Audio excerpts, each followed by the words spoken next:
महाराष्ट्र में कुछ ऐसा हो गया है जो आज तक प्रदेश के इतिहास में कभी नहीं हुआ था। आपको बता दें कि उद्धव ठाकरे ने कांग्रेस के सामने घुटने टेक दिए हैं।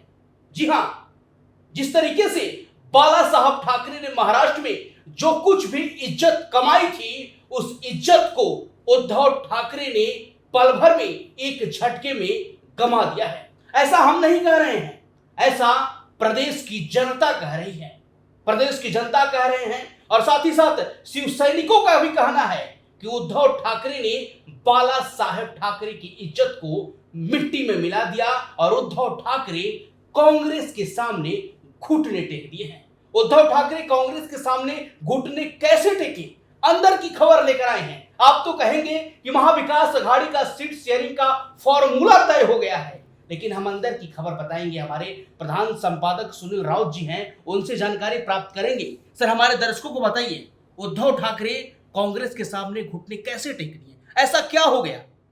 नहीं, देखिए, आप कहेंगे, दर्शक भी कह सकते हैं कि देखिए आप तो बहुत दिनों से कह रहे थे कि होगा नहीं होगा, वो बीजेपी में चले जाएंगे, ये होगा। पिक्चर अभी बाकी है, अभी तो शुरू हुआ है मामला। और अभी आज की प्रेस कॉन्फ्रेंस देखनी चाहिए वो लोग। ये तो कल की खबर है ना। कल प्रेस कॉन्फ्रेंस हुई कि 85 और 85 कितनी, इस पर थोड़ा सा आ जाते हैं दर्शक, ताकि समझने में आज हम थोड़ा सा पहले से ही यहाँ पर ये महायुति का जो गणित है इसको थोड़ा सा समझा दें हम दर्शकों को। ये महाविकास अघाड़ी, ये MVA जिसको कहते हैं, ये इसको इनके बीच में गठबंधन हो गया। और हुआ क्या, कांग्रेस 85, शिवसेना UBT 85 और NCP SP शरद पवार इसको 85।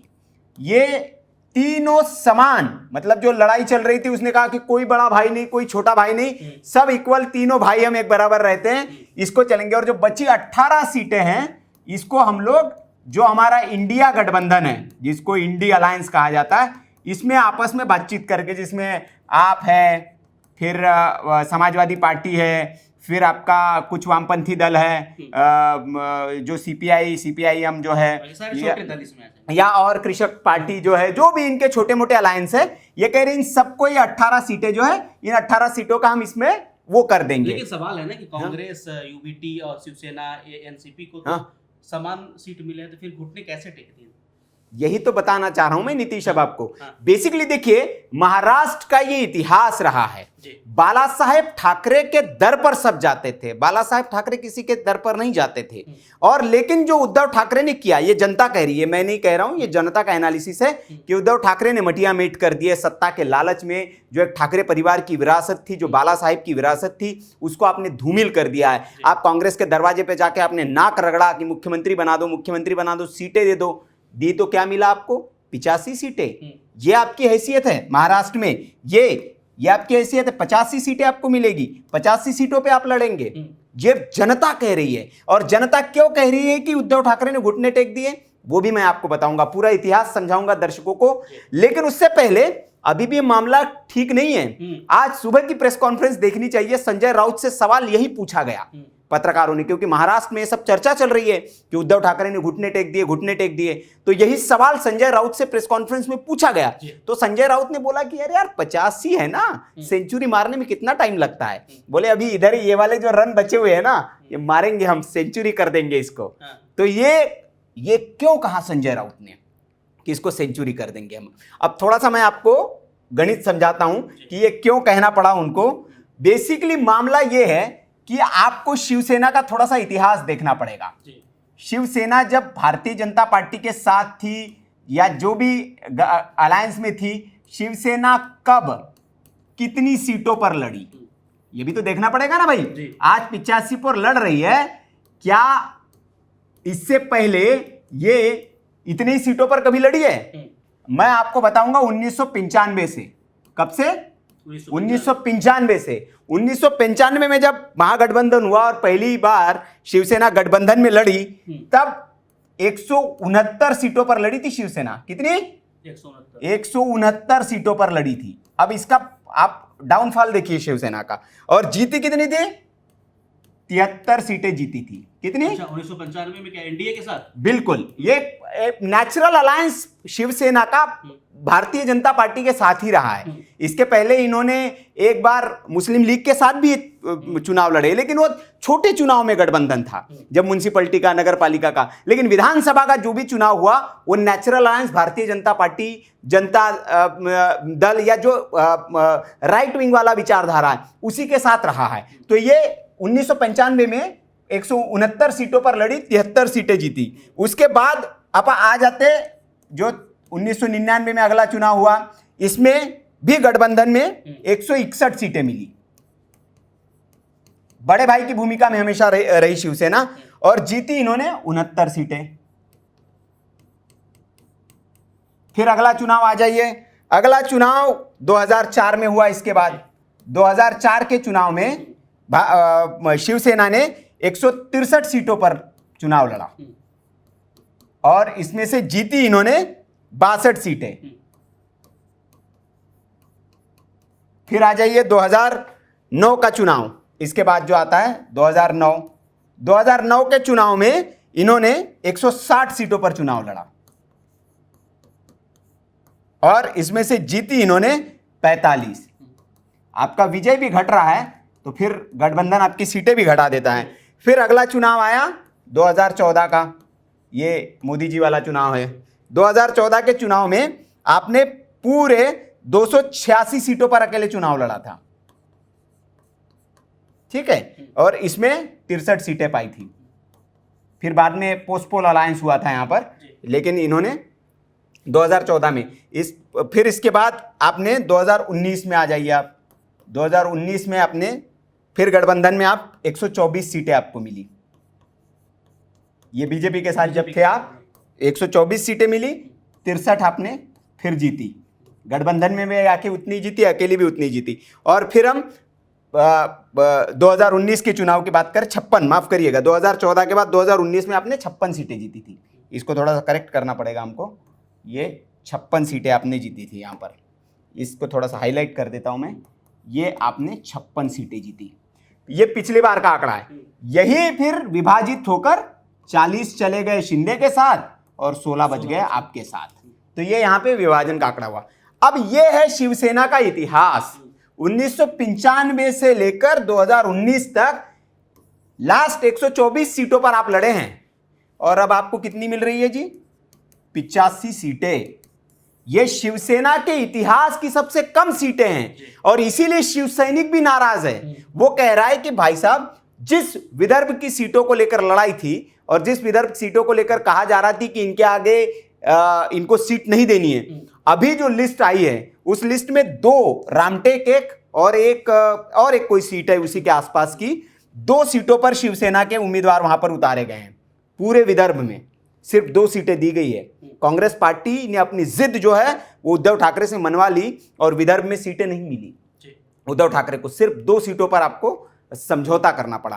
तो इसीलिए हम कह रहे हैं और इसीलिए बाकी शिव सैनिक और वहां महाराष्ट्र की जनता कह रही है कि कांग्रेस के सामने उद्धव ठाकरे ने घुटने टेक दिए, आपको घुटने टेकने पड़े। और क्यों टेकने पड़े, ये मैं लगातार अपने पिछले वीडियो में हम बता रहे हैं कि उद्धव ठाकरे चक्रव्यूह में फंस चुके हैं। कांग्रेस ने ऐसे चक्रव्यूह में फंसा लिया है अपने कि न वो इधर के रहे न उधर के रहे। आपको समझौता करने के अलावा आपके पास कोई दूसरा रास्ता नहीं। आप बीजेपी के आगे दाना डाल रहे हैं, बीजेपी भी आपको एक्सेप्ट करने के मूड में। मुख्यमंत्री को लेकर समझौता हुआ हो कि मान लीजिए महाविकास आघाड़ी जीतती है तो मुख्यमंत्री का आपको उम्मीदवार बनाया जाएगा या मुख्यमंत्री बनेंगे आप? नहीं, तो उद्धव ठाकरे ने यही कहा है। आपको उद्धव ठाकरे को सुनना चाहिए। अगर आपको लगता है कि वो बैकडोर समझौते को मान लेंगे उद्धव ठाकरे, तो उद्धव ठाकरे की बात को सुनना चाहिए। उद्धव ठाकरे ने कहा कि हम दूध के जले हुए हैं, हम छाछ को भी फूक फूक के पिएंगे। उन्होंने कहा कि ये हमारे साथ हो चुका है। इनकी बाइट है सार्वजनिक तौर पर कि भैया हमको कहा गया कि जो सबसे ज्यादा सीटें जीतेगा उसका मुख्यमंत्री होगा, और वो बात सही थी। बोले कि सबसे ज्यादा सीटें बीजेपी नहीं जीती थी, तो फिर आपने क्यों? हालांकि वो उनकी बाइट पर फंस गए थे।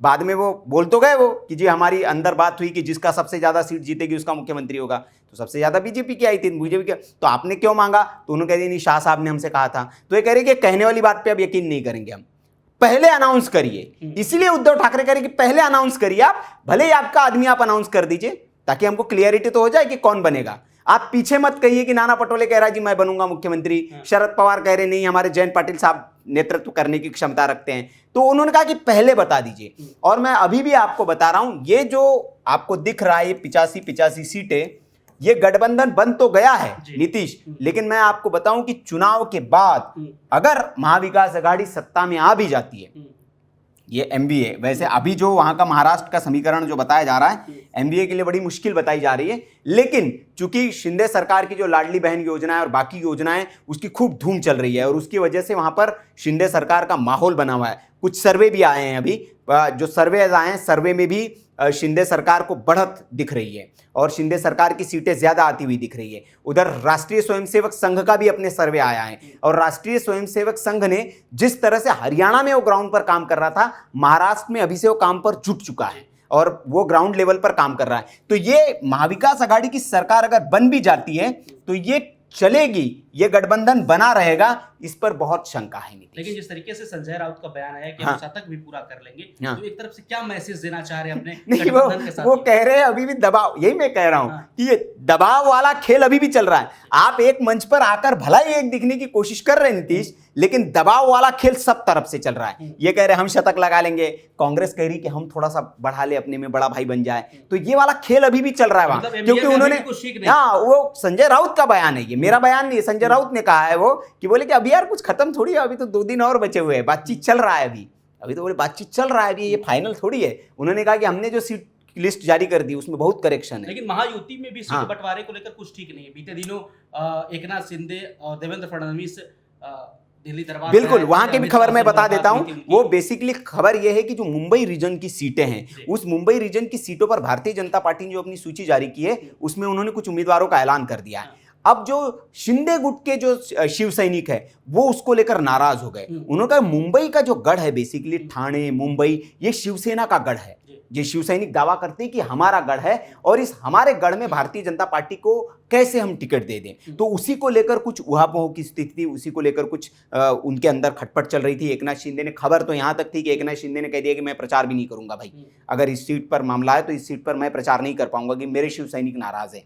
क्योंकि शिव सैनिकों से उनको फीडबैक आ रहा था कि हम इनके लिए प्रचार नहीं करेंगे अगर भारतीय जनता पार्टी का यहाँ उम्मीदवार होता है तो उसको लेकर फिर अमित शाह के दरबार में आए और वहां पर शाह साहब को तो माना जाता है कि वो सब समझा देते बिठा के, तो उनके अंदर भी चल रहा है। देखिए सीट बंटवारा जहां है, जहां चुनाव है वहां खटपट न हो, ऐसा नहीं हो सकता। उत्तर प्रदेश में 9 सीटों पर चुनाव लड़ना है, वहीं पर भसड़ मची हुई है। भारतीय जनता पार्टी, वो जो एक फूफा वहां नए पैदा हो गए हैं निषाद पार्टी वाले, वो हाँ संजय निषाद, वो एकदम अपनी मोर्चा खोले हुए हैं कि हमको भी टिकट चाहिए, 2 सीट चाहिए हमको, हमारी पुरानी सीटें दे दीजिए। तो सब जगह देखिए जहां सत्ता है, जहां हर राजनीतिक दल चाहेगा कि हम ज्यादा सीटों पर लड़े, और वैसे में ऐसी स्थिति आनी वो है। लेकिन बड़ा सवाल इसलिए उठ रहा है नीतीश कि कहां आप 125 सीटों पे लड़ते थे, आपने कभी 170 160 सीटों के नीचे लड़ा नहीं, और कहां आप 85 सीटों पर लड़ने के लिए आ गए। तो इसलिए उद्धव ठाकरे पर अब सवाल उठ रहे हैं कि आपकी जो हनक थी, आपकी जो खनक थी राज्य में, आपके पिताजी ने जो आपका दबदबा कायम किया था, वो उसको आपने सब मिटिया मेट कर दिया। ये बिल्कुल सिलसिलेवार तरीके से और आंकड़ों के माध्यम से हम आपको बताने की कोशिश किए कि 1995 से लेकर 2019 तक जो शिवसेना है वर्तमान में, अभी जो यूबीटी है उद्धव गुट, कितने सीटों पर लड़ती थी और आज आखिर क्या ऐसी मजबूरी आन पड़ी उद्धव ठाकरे को कि 85 सीटों पर उनको सिमटना पड़ा। तो यही वजह है कि उद्धव ठाकरे कांग्रेस के सामने घुटने टेक दिया और कांग्रेस द्वारा जो रचा गया जो चक्रव्यूह था उसमें उद्धव ठाकरे बिल्कुल फंस चुके हैं। इस विश्लेषण पर आपकी क्या राय है कमेंट करके जरूर बताइएगा, और महाराष्ट्र की राजनीति पर आपकी क्या टिप्पणी है राय जरूर रखें। बाकी देश और दुनिया की खबरों के लिए आप बने रहे हमारे साथ। धन्यवाद।